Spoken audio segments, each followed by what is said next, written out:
Welcome back in, Geico Outkick Studios. Appreciate all of you hanging out with us. Hope you're having a fantastic Friday and you enjoyed Thursday Night Football as we roll into another weekend. And honestly, we have Game 5 of the NBA Finals, which is scheduled to be played tonight. Probably LeBron and the Heat are substantial favorites to go ahead and close out the series.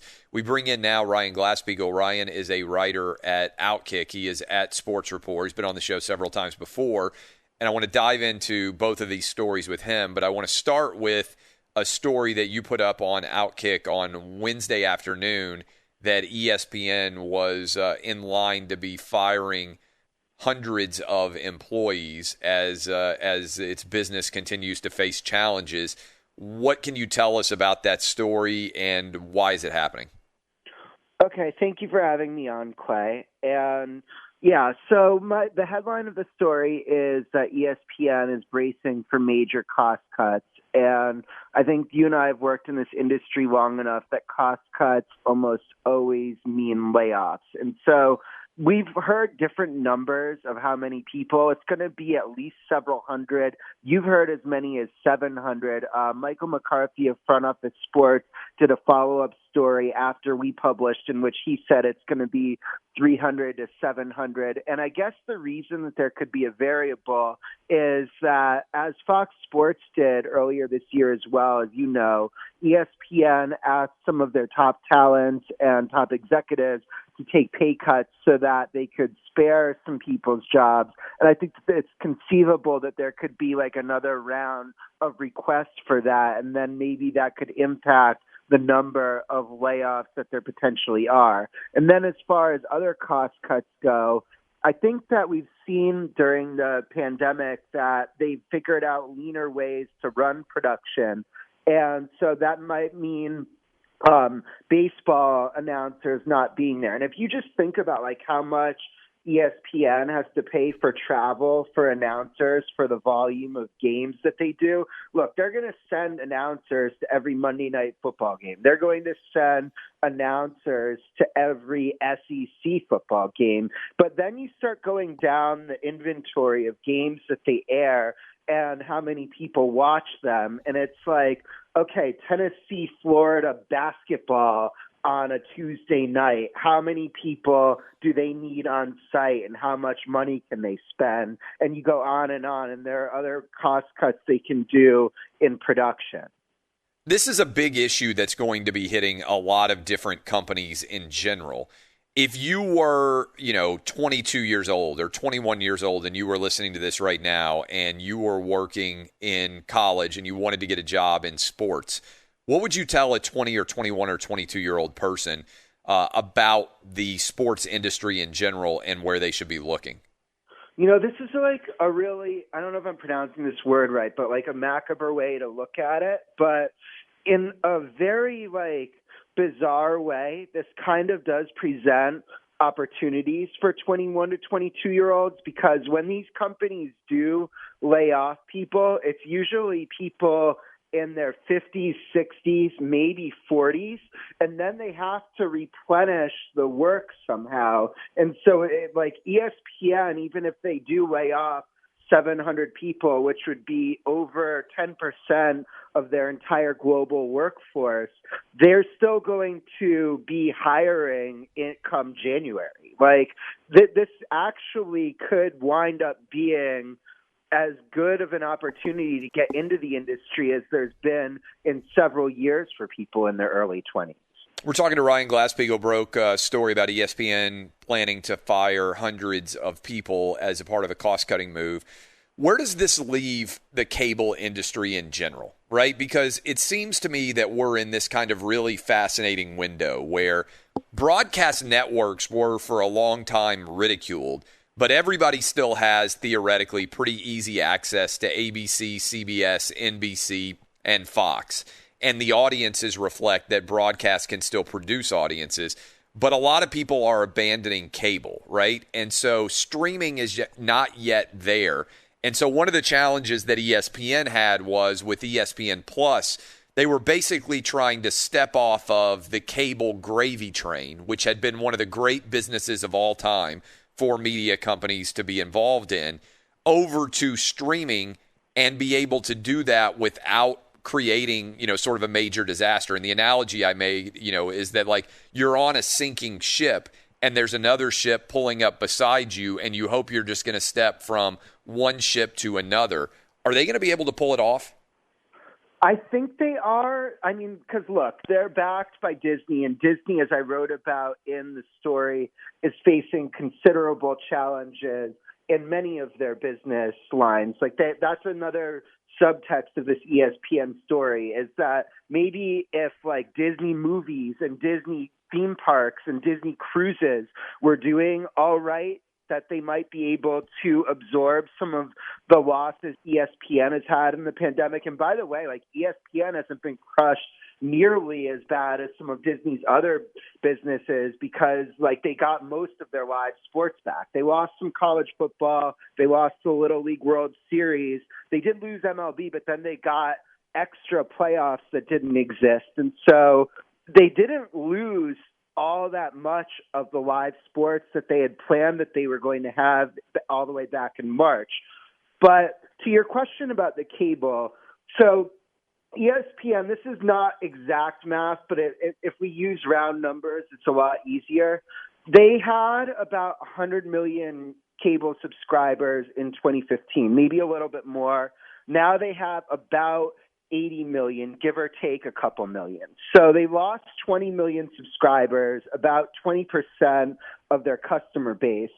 And yeah, this is true for every cable network. It's true for TNT. It's true for FS1. It's true for even Fox News, CNN, MSNBC, whose viewership is rising during these like chaotic times. But the reason that it affects ESPN more than anybody else is that ESPN subscriber fees are gigantic. I mean, between ESPN, ESPN2, and then you add up their other kind of ancillary networks like ESPN News, ESPNU, et cetera, they're getting probably a little bit over $10 a month per cable subscriber at this point. So you add up 20 million subscribers times $10 million a month, times $10 a month, that's $200 million a month of revenue that they're not having that they would have had 5 years ago. You multiply that by 12 and you're at $2.5 billion. And so the question for ESPN, that's every year too, but that's every year too, by the way, so yeah. You think about it for people out there who are listening and you're like, oh, well, that's $1 billion here and there. Sooner or later, you start talking about real money is the famous line. But when you think about losing $2.5 billion a year forever, right? And that money not necessarily coming back, over 10 years, it's $25 billion. I mean, we're talking about monster numbers, and that's where they're looking down the line. And oh, by the way, the numbers are continuing to decline, right? So this cable gravy train, as I talked about it, we don't know where the floor is. Like, where are the people? Like, I'll give you an example. I'm going to always have cable. And I've talked about this on the show before. And by the way, we were talking with Ryan Glasspiegel. He's a writer at Outkick who broke the news about ESPN firing hundreds of employees. I'm always going to have cable, I really think, for like basically the rest of my life because I've got kids in my household, my wife, we all watch different shows. And we also then simultaneously subscribe to Disney Plus. We subscribe to the WWE Network, Amazon Prime. We have Netflix. We have Hulu. Basically, if you can pay for content, my household pays for it, right? And I'd imagine for the foreseeable future, we're going to have that. And I just personally, I don't want to have streaming internet watching games because those streaming games are substantially behind the cable feed, right? People don't realize that. They're behind and they freeze. And yeah, like, if you're it's on a frustrating. Thread or Twitter, like yes. it gets spoiled for you. Your buddies are like, oh, there's a touchdown. Oh my God. Like I was, talking with Whitlock the other night and we were, talking live during the, I guess it was the Sunday night football game or maybe it was one of the Monday night games. I think the Packers game. And the Packers scored a touchdown and I was a minute ahead of him because he has a streaming service at his house. If you're not on social media, if you're not texting with your buddies and you're just watching the game, it's not that noticeable, but you're a solid minute behind on streaming very often. Yeah, I mean, if you don't work in this industry and you can save 40 or $50 a month, and that adds up to $600 a year getting YouTube TV instead of Comcast or Spectrum or whatever, then I think you can justify it in many cases, but you can't, I think, if you're you or I. That being said, those people like Whitlock is still an ESPN subscriber through those services. So that's not even necessarily what we're talking about with their sub losses. But yeah, to your point, if they knew what the floor was going to be, like let's say 65 million people are like you and me and are just never going to get rid of cable, then they can start to evaluate, okay, what games do we put on ESPN? What games do we put on ABC? What games do we put on ESPN Plus? And to a certain extent, they're already making that. Like with UFC, they're carving it between ESPN and ESPN Plus, and also they just kind of I don't think anybody would have predicted this even as recently as 3 years ago. They've turned ESPN Plus into a pay-per-view service for the big UFC events. So you have to give them $5 a month all year just to subscribe to ESPN Plus.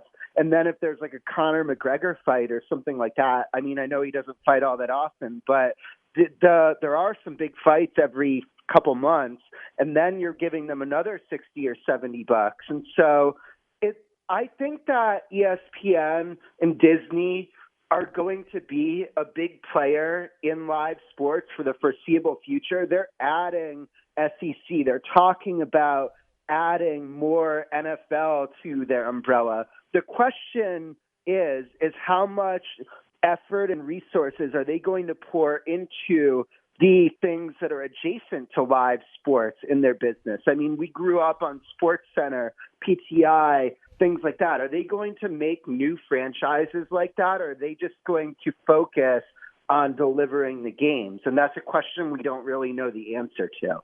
Yeah, we're talking to Ryan Glasspiegel, who broke the news about ESPN firing hundreds of employees sooner rather than later. And by the way, it could be as soon, based on some conversations, as when the NBA Finals end. And the NBA Finals could end tonight with LeBron favored to win another title with the first title with the Lakers, another title for him, his fourth. What do you think the NBA does going forward? We know that the audience for the NBA Finals this year has been the lowest pretty much in recorded history, modern history, however you want to classify it. The NBA Finals for most of our lives has never had fewer viewers. What happens going forward? That obviously is a hit to ESPN's bottom line because they justify the money that they spend on the NBA based on the finals being able to produce a massive audience. That didn't happen this year.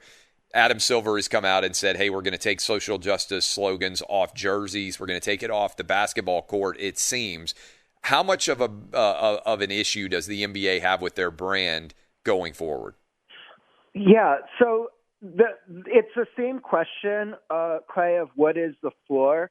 And I would actually predict that this year is at least the temporary floor for the NBA for a variety of reasons. So I don't know that we can necessarily figure out the exact proportion of fans who aren't watching because it's in this super crowded sports environment where the NBA Finals are never going against big NFL Sunday Night Football games or big SEC games and on down the line with all the other sports happening right now. And then how much of it is because people don't want social justice messaging mixed in with their games. And Adam Silver said, look, I'm sensitive to people who are even on our side and agree with the messages that we're conveying, that they just want to watch a basketball game and they don't want this embedded in the product. I mean, that's not just you saying that as a radio host. That's the NBA commissioner acknowledging that a portion of the audience doesn't want the product in the way that it's been served in this year. But I still think that between going back to a somewhat regular schedule, now the season's going to start late, but at least it's not going to end competing against football unless there's another big play stoppage next year.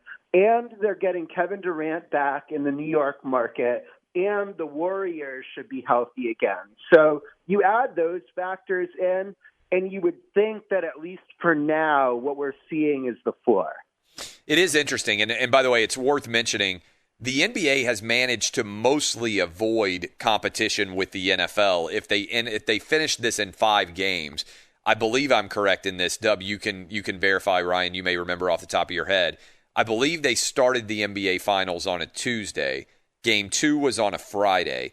Game 3 did compete with the NFL on Sunday night. So you had Tuesday, Friday, Sunday, Tuesday, Friday. So they've managed to avoid, by and large, substantial competition with the NFL and with college football, for that matter. But they still have had a really, really small audience. Ryan, keep up the good work. Appreciate the time on the show. And for people who want to read his article, Ryan Glasspiegel's article about ESPN and the hundreds of employees that they are laying off, you can go to Outkick.com and check it out. Appreciate it, my man. Thanks, Clay. Have a good one. You too.